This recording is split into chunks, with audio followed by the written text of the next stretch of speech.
नमस्कार दोस्तों, आज बात करने वाला हूँ प्रीपेड एक्सपेंसेस की अकाउंटिंग एंट्री कैसे करेंगे और समझेंगे कि प्रीपेड एक्सपेंसेस क्या होता है, उसकी अकाउंटिंग एंट्री कैसे करना होता है। बहुत कुछ सीखने को मिलेगा, बहुत कुछ समझने को मिलेगा इस वीडियो के अंदर।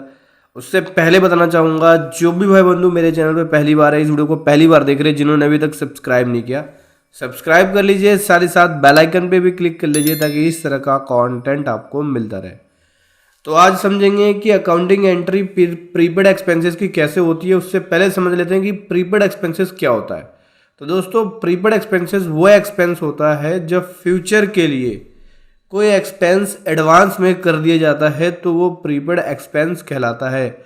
एग्जाम्पल के लिए मान के चलिए, कोई मैंने इंश्योरेंस लिया, वो इंश्योरेंस 12 महीने का होता है। जैसे कि अभी दिसंबर चल रहा है तो दिसंबर 25 तक का वो इंश्योरेंस है। इसका मतलब ये हुआ कि मैं ये 4 महीने यूज़ करूँगा इस साल के अंदर, बाकी के जो महीने बच जाएंगे, लगभग 8 महीने, वो एडवांस में गया। तो 8 महीने का इंश्योरेंस प्रीपेड एक्सपेंस हो गया, प्रीपेड एक्सपेंस के रूप में आएगा। कोई सब्सक्रिप्शन हो गया जो कि मैं एडवांस फुल ईयर का दे रहा हूँ, तो वो भी प्रीपेड एक्सपेंस में आएगा। इसको अकाउंटिंग एंट्री के थ्रू समझेंगे। चलिए बताता हूँ आपको। जैसे कि मैं P&L में आ जाता हूँ और यहाँ से इनडायरेक्ट एक्सपेंसेस में देखते हैं इंश्योरेंस के नाम से कोई एक्सपेंस है कि नहीं। जैसे कि देखिए, ये है एक्सपेंस इंश्योरेंस का, और ये जो इंश्योरेंस पे हुआ मई में पे हुआ, ये जो कि अगले मई तक होगा, मतलब अगले मई तक एलिजिबल है ये इंश्योरेंस। यानी 1/21/837 का जो अमाउंट मैंने पे किया, ये 12 महीने का है, मई 2025 तक चलेगा। और इस साल में कितने महीने यूज़ करूँगा? मई, जून, जुलाई, अगस्त, सितंबर, अक्टूबर, नवंबर, दिसंबर, जनवरी, फरवरी, मार्च। तो लगभग मेरे ख्याल से मान के चलिए आप कि 11 महीने यूज़ करूँगा। 1 महीने का एडवांस इंश्योरेंस पे कर दिया। तो यहाँ पे जो एक्सपेंस इंश्योरेंस में डाला मैंने, ये एक्सपेंस जो मैं क्लेम करूँगा इस साल, वो 11 महीने का एक क्लेम करूँगा। 1 साल का एक्सपेंस इंश्योरेंस जो है वो प्रीपेड एक्सपेंस होगा, यानी प्रीपेड इंश्योरेंस होगा, जो कि मेरी करंट एसेट्स बनेगी, जिसको मैं प्रीपेड इंश्योरेंस के अंदर डालूंगा। तो सबसे पहले क्या करेंगे, ये जो इंश्योरेंस पे किया 1/21/837 का, इसको डिवाइड कर लेंगे 12 महीने से। तो 121/837 डिवाइड बाई 12, यानी 1 महीने का 10/153 का इंश्योरेंस बनता है। तो जो 121/837 है, माइनस कर देंगे इसमें 10/153, तो 1/11/684 रुपये का इंश्योरेंस का क्लेम इस साल लूँगा। 10/153 का नेक्स्ट ईयर जाएगा, जो कि प्रीपेड एक्सपेंस के रूप में जाएगा। दिखाता हूँ आपको यहाँ पे एंट्री करके। ये इंश्योरेंस पे किया मैंने, ये इंश्योरेंस इस एक्सपेंस, ये इंश्योरेंस कौन से हेड में?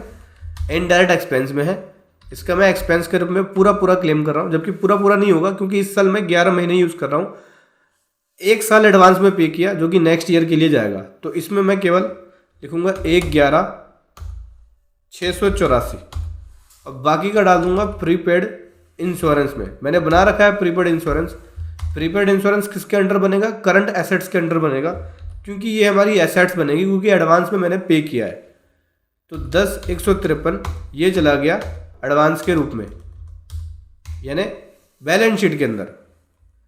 ठीक है, टोटल पेमेंट मेरी उतनी हुई है, दिखाता हूँ आपको। टोटल पेमेंट 1/21/837 की हुई है, लेकिन इसमें से 1/11/684 मैंने कर दिया।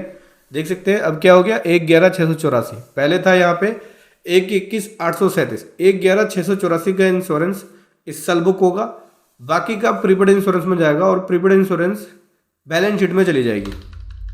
मैं आपको बैलेंस शीट दिखाता हूँ। यहाँ से आ जाते हैं करंट एसेट्स में। ये देखिए, प्रीपेड इंश्योरेंस में आ गया। अब देखिए, इसमें से 38,443 का जो इंश्योरेंस है वो ओपनिंग मेरा आ रहा है। ओपनिंग का मतलब ये हुआ कि मैंने पिछले साल की बैलेंस शीट में इसको बुक किया था, जो कि मैंने प्रीपेड इंश्योरेंस के नाम पे डाला था।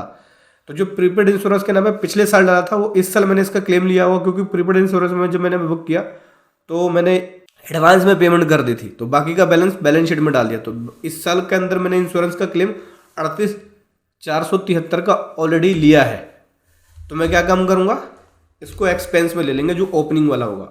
प्रीपेड एक्सपेंस का ओपनिंग हमेशा इंश्योरेंस के क्लेम में आ जाएगा। कितना है एक बार देख लेते हैं, 38,473 38,473, सॉरी ये इंश्योरेंस के हेड में जाएगा 38,473, प्रीपेड इंश्योरेंस कम हो जाएगा उतने से।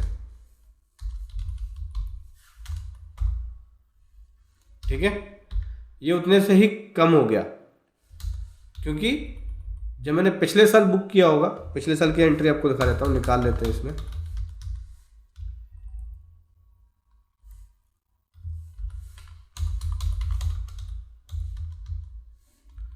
ये देखिए पिछले साल ये 38,473 बना। ये कैसे बना था? इंश्योरेंस में से 38,473 मैंने कम कर दिया था, जो इंश्योरेंस का अमाउंट था, क्योंकि इंश्योरेंस का अमाउंट ज़्यादा था। दिखाता हूँ आपको।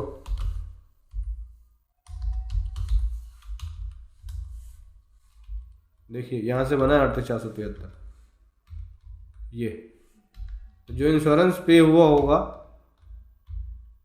ये देखिए 38,473, यहाँ पे देख सकते हैं इंश्योरेंस, ये तो पूरा पूरा होगा अकाउंट, ये वाला और ये वाला जो पे हुआ वो साल के एंड में होगा।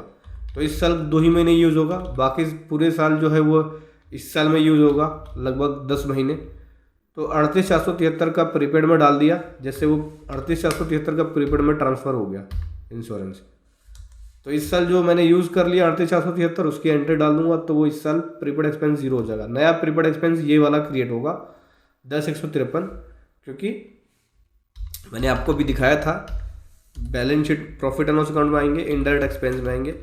यहाँ पे देख सकते हैं ये जो इंश्योरेंस है, यहाँ पे 1/21/837 का अमाउंट था, जो कि पूरे साल का पे किया था इंश्योरेंस। मई में पे किया है, तो मई 25 तक वैलिड होगा, तो इस महीने तो 11 महीने ही यूज़ हुआ ना, तो इसलिए मैंने बाकी का अमाउंट प्रीपेड में डाल दिया।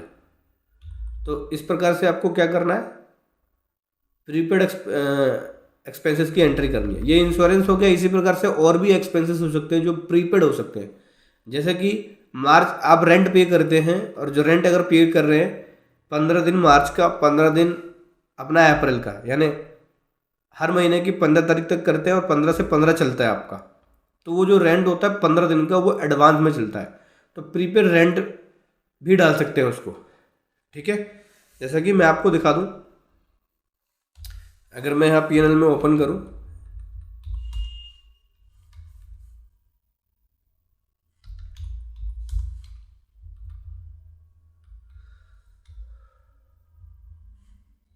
ये देखिए ये फैक्ट्री रेंट है, और ये जो रेंट है ये 15 दिन का नहीं होता, यहाँ पे डल रहा है हर महीने की 29 तारीख को, मतलब उसी मंथ का है, अप्रैल से अप्रैल का चल रहा है, ये सेम मंथ का है। ये रेंट जो है मेरा 15 दिन का नहीं होता, लेकिन कोई एक्सपेंस जैसे सब्सक्रिप्शन फ़ी, इंश्योरेंस हो गया, इस तरह का कोई और अदर एक्सपेंस जो कि प्रीपेड है, नेक्स्ट फाइनेंशियल ईयर के लिए आपने एडवांस में पे कर लिया, तो उसका पोर्शन आप प्रीपेड एक्सपेंस में डालेंगे। जैसे कि इंश्योरेंस के रूप में डाला मैंने प्रीपेड इंश्योरेंस।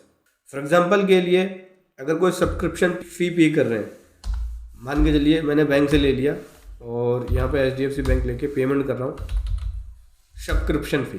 ठीक है, ये सब्सक्रिप्शन फ़ी 15,000 रुपये का मैं पे कर रहा हूँ बैंक के थ्रू। ठीक है, मैंने पेमेंट की एंट्री डाल दी। तो अगर अभी आपको दिखाता हूँ, बैलेंस शीट में आएंगे, यहाँ पे देखिए ये सब्सक्रिप्शन फ़ी है। तो ये सब्सक्रिप्शन फ़ी जो पे हुआ वो दिसंबर में पे हुआ, जबकि ये सब्सक्रिप्शन फ़ी पूरे साल का है, ईयरली सब्सक्रिप्शन है। ईयरली सब्सक्रिप्शन के अंदर पूरे साल का है। तो मैं इस साल कितने महीने यूज़ करूँगा? दिसंबर, जनवरी, फरवरी, मार्च, यानी 1 2 3 4 महीने यूज़ करूँगा। बाकी के 8 महीने नेक्स्ट ईयर का है। तो इसको हम क्या करेंगे, 15,000 डिवाइड बाई 12, एक साल का कितना आ गया 1250, यानी 8 महीने का कितना हो गया 10,000 रुपये। ठीक है, 8 4 12 होते हैं, 4 महीने इस साल यूज़ किया, 8 महीने नेक्स्ट ईयर में, है ना। 10,000 रुपये का जो सब्सक्रिप्शन है वो नेक्स्ट ईयर के अंदर यूज़ करूँगा 10,000 के अमाउंट का। तो इसमें से मैं इसको बाइफरकेट करूँगा। सब्सक्रिप्शन फी में रखेंगे अमाउंट 5,000 रुपये, और एक नया लेजर बनाएंगे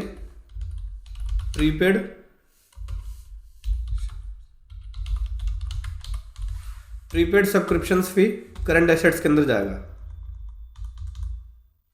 कितना 10,000 रुपये। ठीक है। तो 5,000 रुपये मैंने इस साल यूज़ किया, बाकी का 10,000 रुपये नेक्स्ट ईयर के लिए है। तो बैलेंस शीट में जाएंगे, बैलेंस शीट में जाके करंट एसेट्स में जाके देख सकते हैं प्रीपेड सब्सक्रिप्शन फी 10,000 ये हो गया, मेरी एसेट्स बन गई। नेक्स्ट ईयर में जैसे ही नेक्स्ट ईयर को ओपनिंग होगा, मैं इसको उस साल के अंदर इसका एक्सपेंस क्लेम कर लूँगा, यानी सब्सक्रिप्शन फी अकाउंट क्या हो जाएगा, नेक्स्ट ईयर में जाएंगे तो एंट्री हो जाएगी subscription fees account debit. Entry करके दिखा देता हूँ, ये नेक्स्ट ईयर में डालना, आप जर्नल के थ्रू डालना सब्सक्रिप्शन फीस अकाउंट डेबिट करोगे 10,000 से, और यहाँ पे प्रीपेड वाला सब्सक्रिप्शंस क्रेडिट कर दोगे 10,000 से, तो वो सब्सक्रिप्शन फी 0 हो जाएगा। या नेक्स्ट ईयर एंट्री डालना है, क्योंकि बाकी का जो अमाउंट है नेक्स्ट ईयर के लिए, तो जब नेक्स्ट ईयर आएगा तो उसके अंदर डालेंगे। तो इस प्रकार से आपको प्रीपेड एक्सपेंसेस की अकाउंटिंग एंट्री करनी है। समझ गए? आई होप समझ गए होंगे कि प्रीपेड एक्सपेंसेस क्या होता है। प्रीपेड एक्सपेंसेस का मतलब हो गया कि बिजनेस के अंदर कुछ ऐसे एक्सपेंसेस होते हैं जो हम एडवांस में कर देते हैं, जो कि प्रीपेड एक्सपेंसेस होते हैं, जिसको हम करंट एसेट्स के अंदर रखते हैं। तो इस प्रकार से आपको अकाउंटिंग एंट्री करनी है प्रीपेड एक्सपेंसेस की। वीडियो कैसी लगी जरूर बताएं। Thank you so much. जय हिंद, वंदे मातरम।